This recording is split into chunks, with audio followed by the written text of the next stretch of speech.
welcome to Life Less Ordinary. Trinity is over here and I are going to give you a tour of the garden. It is the end of March, so this will be a March garden tour. Just letting the mama hens and their chicks out before we head down the back. We're going down the back, Trin? Yep. We're going to collect some more tomatoes while we do this video. But this is a good opportunity for you to see what the garden looks like. So essentially the summer crops, what it looks like at the end of March. So we have the 2 rows of grapes there, which we planted in August of last year.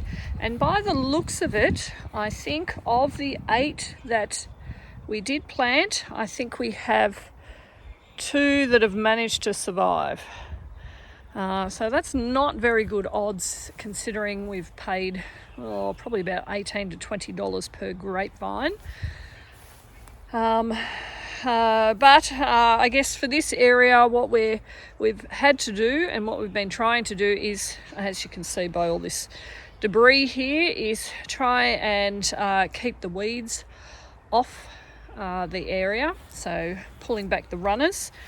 This area here, we have actually harvested all of the lavender off it, and this we're just prepping and getting cardboard to then probably come out a little bit further and do our rows for potatoes. So getting that all prepped in the next month so that it sits and then can be ready for sowing potatoes in probably about September, I would say.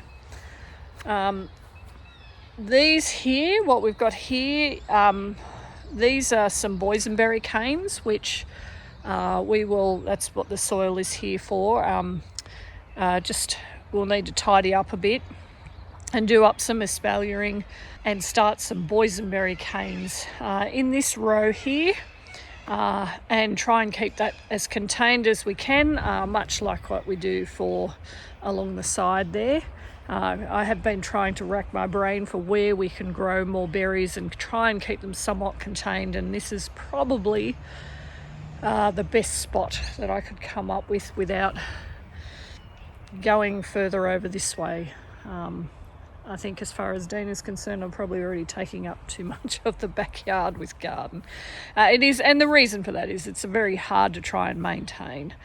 A row of zinnias still going, and this is where we had the potatoes, and we have harvested them all, and every couple of days I'm coming out and I'm pulling some out that are growing like this here. So we've got some small growth here that we're just pulling out like that, and that way it's easy to keep on top of when you're doing a little bit every day. And this here is the garlic that I planted a week and a half ago, and as I've shown in another video, you've got some raspberries. Very good. Is that all that's left of the raspberries? You couldn't see any more? There's still some more. Okay, well, we'll go and get some more. But as I was saying, this is the garlic that we planted around St. Patrick's Day. And they're already coming up. Oh, that is just unbelievable.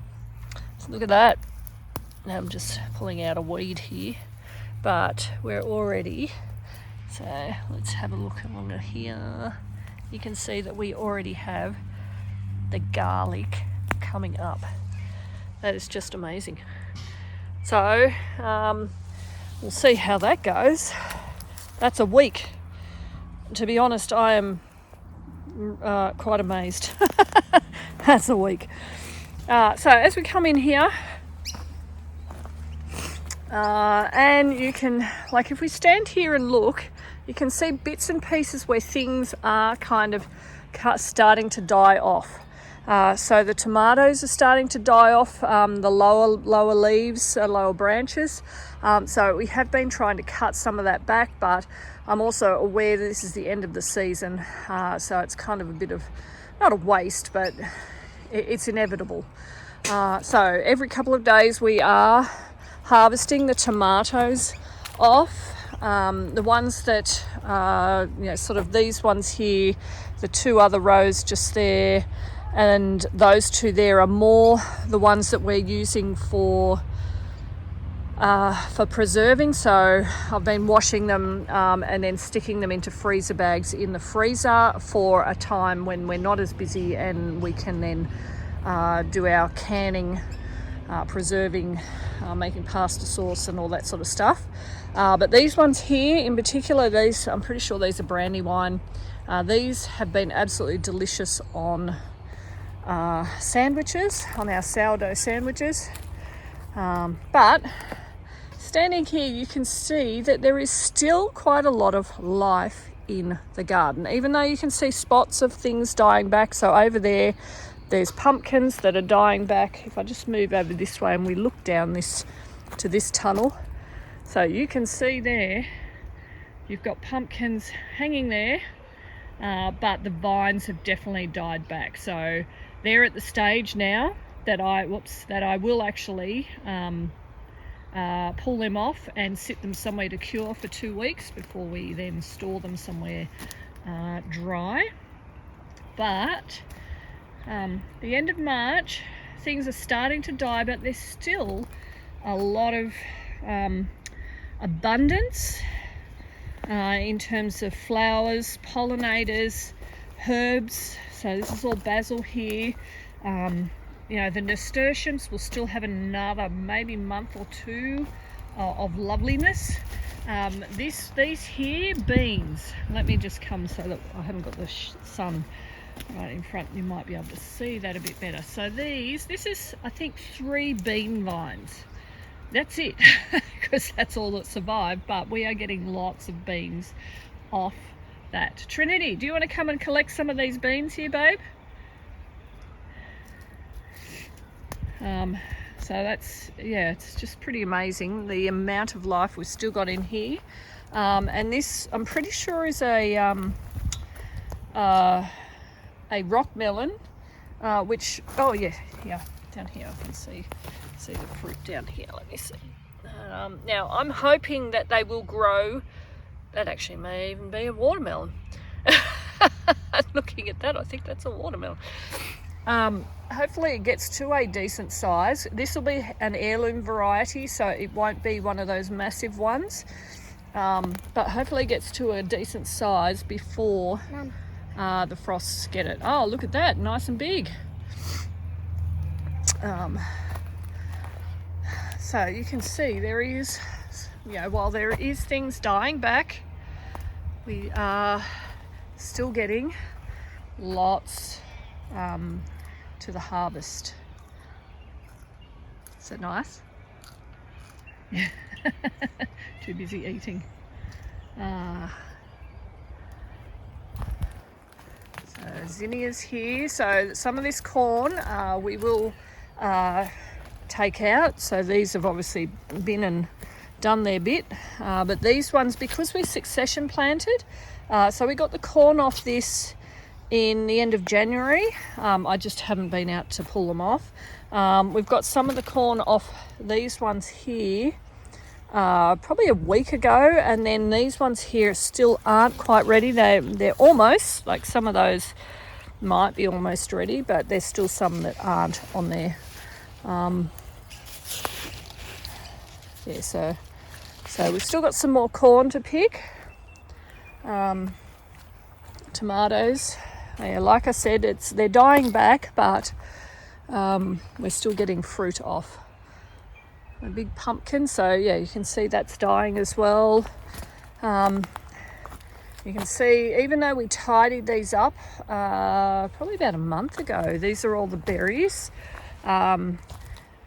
We're going to have to, well, actually these are deciduous, so these will start, you can see the leaves that are starting to die off, and they'll drop, and then it will be easier for us to to tidy up and cut back the canes that have wood, but we are still getting raspberries, so that's kind of exciting, and we are getting things like zucchinis in here, and this we have actually been hedging this. You might think that's a bit funny. This is sweet potato, so it's a root vegetable, so the tubers are in the raised garden bed, but it's sending out all of these runners here, and what I've been doing is, and what Dean and I have been doing is just coming out every couple of weeks and just cutting it back a little bit, because it does tend to, I think at one point it was all the way over here and we've cut it right back. But that means, as far as I've read and as far as I can see, if it's spending so much time sending out all of this greenery, it's not spending as much energy on the tubers themselves. So we've just been cutting it back periodically to keep that under control. Now, the other thing I did want to show you down here, so on this side we have the cucumbers, and we got a massive harvest of cucumbers this year. I think the best that we've had in terms of cucumbers, but you can see that this is coming to right at the end of its life, so it's not going to put out any new ones, or it's going to die pretty soon. However, on this side are the cucamelons, and these really have been a hit, and they have been just abundant, honestly. So much have we gotten from these, and I think this was 3, maybe 4 at the most of the vines that were put on there. So that's a pretty good harvest. And in here we have capsicum. Now my plan with these is as we get towards the frost, so maybe in the next month, my intention is to do something called overwintering. So I will cut that right back to right down near the ground. There's blackberries, is there? So with the capsicum, my intention is to overwinter them by cutting them right back towards the ground. So maybe one set of leaves, and hopefully there'll be enough around it to protect it, so that it then will have the opportunity to grow back again in spring. I have read that they can actually behave like a perennial, so we're going to give that a go. Anyway, we'll see what happens with that. Just enjoying what is going on in this garden. The roses have done really well this year as well on this arbor. It's just pleasant standing here and enjoying this garden.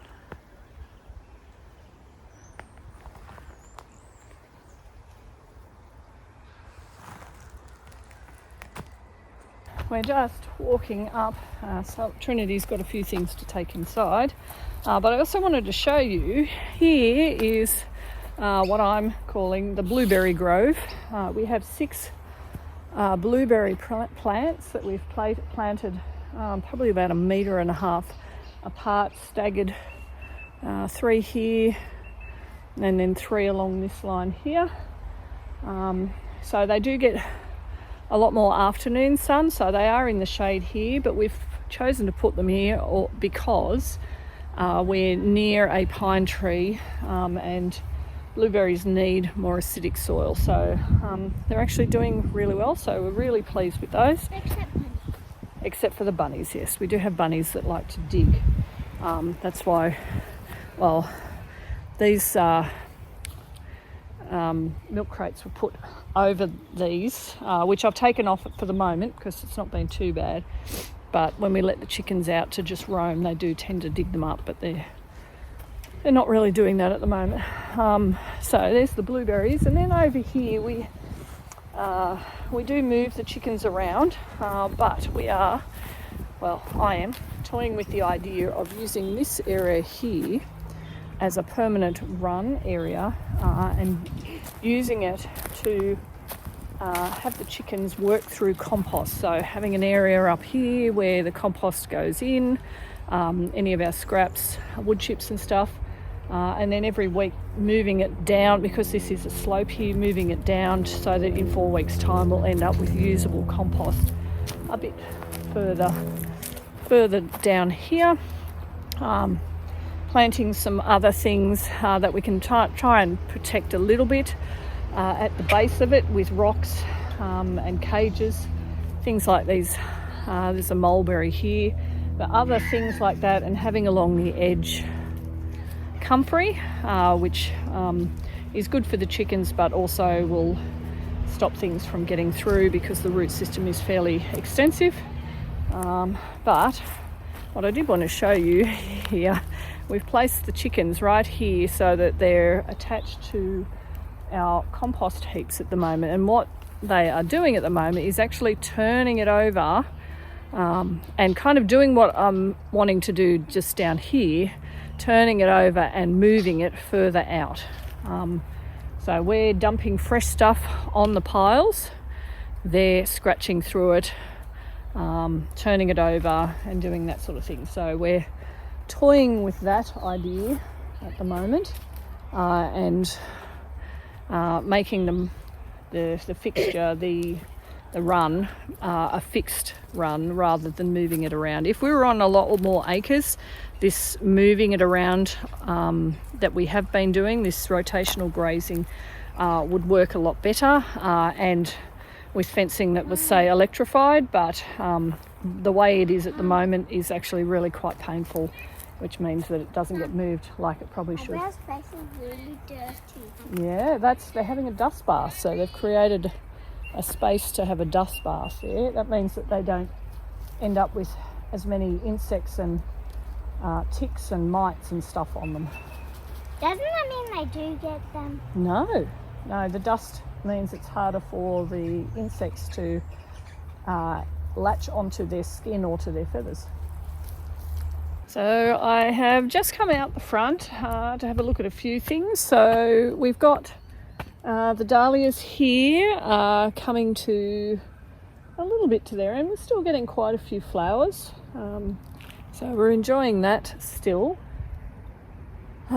Salome's garden is looking a little bit dry. She has done a little bit of weeding most recently, and she's still getting tomatoes off.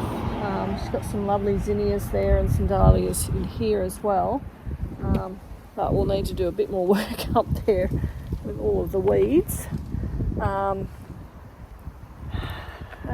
just trying to think what else we've got. So here we've got the apple trees as well. So these are pink ladies. They should be ready for harvest beginning of May, but we have been noticing, I can just see some apples there. Trent, do you want to just come and grab this, see if there's any apples under here? Yep, there's some apples. Actually, this feels really heavy, like there's probably some stuff in the net. Yep, there's a few things in the net. So do you want to get in there and have a go, and I'll have a look up here. Oh, it smells sweet. You can just smell the sweetness in here. Is there Pardon? any plums? Is there any plums? No, the plums finished in January.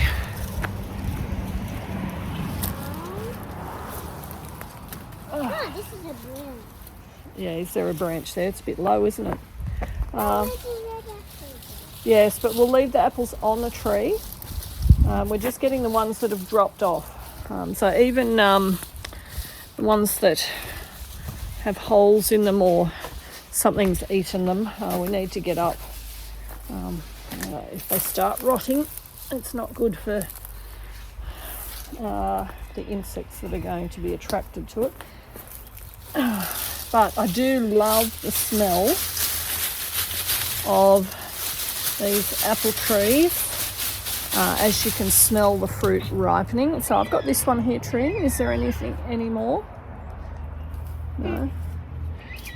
So it is really nice because the point of leaving the trees to ripen on the tree is that they will have a much higher sugar content. So they will actually taste really, really nice. The downside of that is they won't actually last long. They won't have a great shelf life unless they're preserved. So whether we chop them up and make pie filling and can them that way, or make apple sauce. So yeah, we're keeping it for the taste of the fruit. There's one right there. Is there? Have you got one? Yes. Do it. Do you want to just cover that with the net so that the birds don't get at it? Yeah, so that's what's happening there. I'm just trying to see if there is anything else. We do have this citrus grove up here. It's sort of in two sections. I'm trying to keep on top of the weeding of it, and I have fertilised with some chicken manure that has wood shavings and straw and stuff with it. So we do have some fruit on, so not on that one and not on this lemon. Yeah, but up here we do have a lemonade lemon.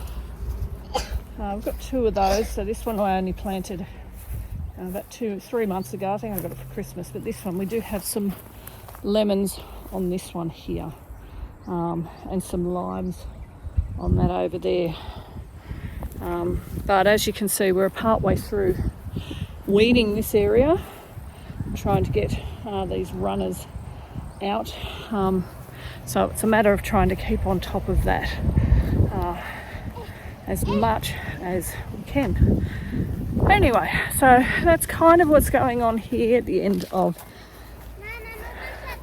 March. You are, I really can't see you very well hidden in that tree. Where are you? You're shaking the tree. Anyway, that was our it never ends up quick, garden tour for the end of March. Thanks for joining us as we live our life less ordinary.